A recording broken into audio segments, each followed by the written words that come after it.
اس سال حاجیوں کو شاید حج کی تاریخ میں پہلی دفعہ ایسا ہوا کہ حاجیوں کو بہت تکلیفات کا سامنا کرنا پڑا۔ بڑے بڑے دواخانے والے زمزم پر ریسرچ کر کے عرب کی حکومتیں بدل چکی ہیں۔ حاجیاں حج سے آ رہے ہیں، 2-4 کھجور ہی صحیح تقسیم کرنا ہے، 1 باٹل پانی ملا ہے 10 لیٹر تقسیم نہیں کر سکتے، تو یہ بزنس نہیں کہ ملاوٹ کا فتویٰ دے۔ تھوڑا زمزم اور اس میں کوئی سادہ پانی ملا کر بول کر دے دے کہ بھائی پانی کم تھا، زمزم ملا ہوا پانی ہے، اجازت ہے اس بات کی، کیونکہ یہ عاجز کا ایمان ہے۔ 100 لیٹر سادے پانی میں 1 قطرہ زمزم مل جاتا ہے تو 100 لیٹر پانی بھی مقدس بن جاتا ہے۔ 100 لیٹر تو میں نے مثال پیش کی۔ یہاں کے تالابوں کا نام مجھے نہیں معلوم، یہاں کے بڑے بڑے کنویں کا نام مجھے نہیں معلوم، 1 قطرہ زمزم گر جاتا ہے، یا آپ جان کر ڈراپ کی طرح ڈالتے ہیں تو اب وہ 100,000 لیٹر پانی کی حقیقی حالت کو نہیں دیکھا جائے گا، 1 قطرے کی عظمت کو دیکھا جائے گا، کیونکہ زمزم معمولی پانی ہے۔ تمام انبیاء نے زمزم پیا ہے، صحابہ نے پیا ہے، اولیاء اتقیاء اصفیاء نے پیا ہے، اور حرم پاک کا کنواں ہے۔ اسماعیل علیہ السلام کی ایڑیوں کے لگڑنے کا نتیجہ ہے، اما ہاجرہ کی تڑپ کا تحفہ ہے۔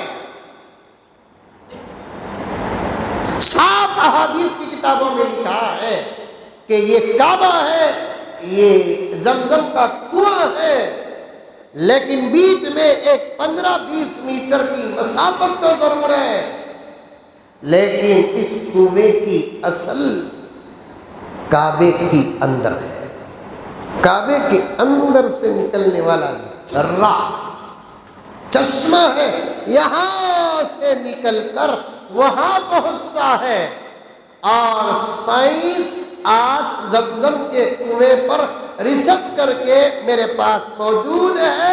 رب کعبہ کی قسم، پہلا نتیجہ سنو کہ ساری دنیا سے پانی سوکھ سکتا ہے، لیکن وہ کنویں اور کنویں کے آثار اور پانی کے آثار بتاتے ہیں کہ قیامت تک زمین میں کتنی ہی خشکی آ جائے سب سوکھ سکتے ہیں، لیکن زمزم کا کنواں سوکھ نہیں سکتا۔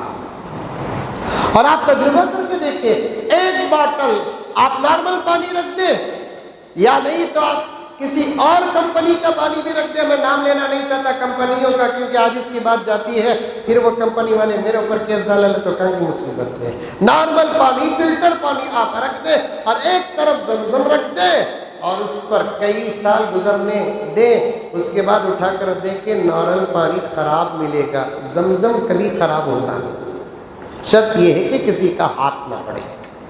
قاری طیب صاحب رحمۃ اللہ علیہ خطبات حکیم الاسلام میں صاف لکھے ہیں، بڑے بڑے ڈاکٹروں نے علاج کے لیے زمزم کو مانگا، لیکن اس دور کے علماء نے، اس دور کے عرب کے بادشاہان بھی بڑے اچھے تھے، جب بھی کوئی مسئلہ آتا تو اپنے وقت کے علماء سے رجوع ہوتے تھے۔ اب تو عرب بھی بدل چکا ہے، عرب کی حکومتیں بدل چکی ہیں، عرب کا مینٹیننس بدل چکا ہے، اور اس سال حاجی لوگ، ہم تو گئے نہیں، ہم کو کہنے کی اجازت ہے، مولانا جا کر آئے ہیں، اب مولانا کو شکایت کا موقع نہیں ہے تاکہ اللہ تعالیٰ حج آپ کا تازہ قبول فرمائے۔ ہم تو حالات بتاتے ہیں، اس سال حاجیوں کو شاید حج کی تاریخ میں پہلی دفعہ ایسا ہوا کہ حاجیوں کو بہت تکلیفات کا سامنا کرنا پڑا۔ بناوٹی جملے بول بول کر حاجیوں کو حج کا تو تکلیف ہوتی سوچ، حج کا تو تکلیف ہوتی سوچ۔ ارے حج بولے تو تکلیف ہوتی، بالکل صحیح بھی ہے۔ ابھی میں نے یہ مسئلہ بنگلور کے اندر چھیڑا نہیں، بات آ گئی تو آپ کے سامنے پیش کر رہا ہوں۔ حج کے تکلیفات سے کیا مطلب ہے، پہلے تفسیر کھول کر دیکھو۔ حج کے تکلیفات سے کیا مطلب ہے، احادیث کے شروحات کھول کر دیکھو، فقہا کے اقوال کھول کر دیکھو، تکلیف سے کیا مراد ہے۔ اور آج کل جو تکلیفات ہو رہی ہے، ان تکلیفات کی نسبت کس سے ہے، اس پر بھی غور کر کے دیکھو۔ کون کہتا ہے حج ساس کے گھر کا ماحول، کون کہتا ہے حج جنت کا ماحول ہے، کون کہتا ہے کہ حج آرام کرنے کا موقع ہے۔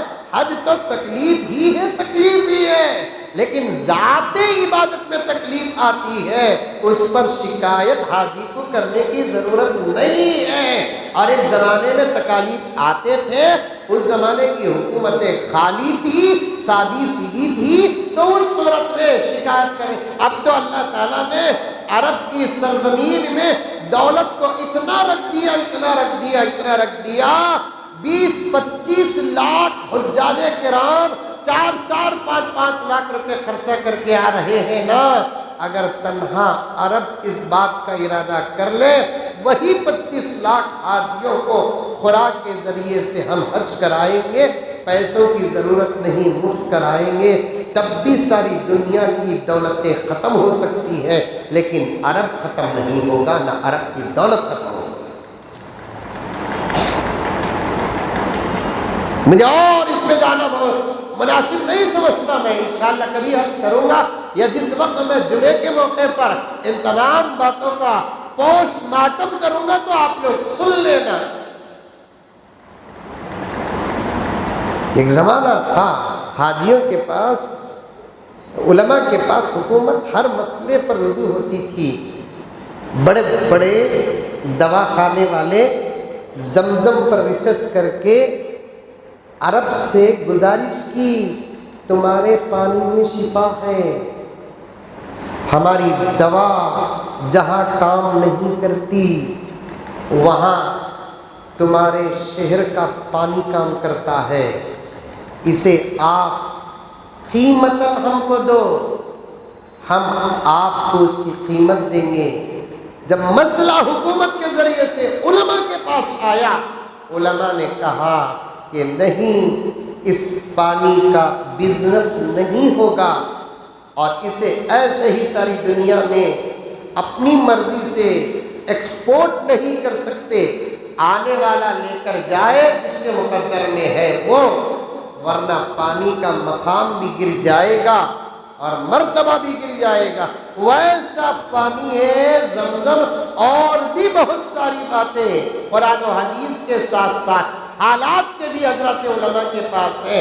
میں کہتا ہوں کہ اس کا ایک قطرہ خدا کی قسم عام ہزاروں لیٹر پانی سے افضل ہے، ورنہ تو میرے دوستو مکے مدینے کی ہر چیز افضل ہے۔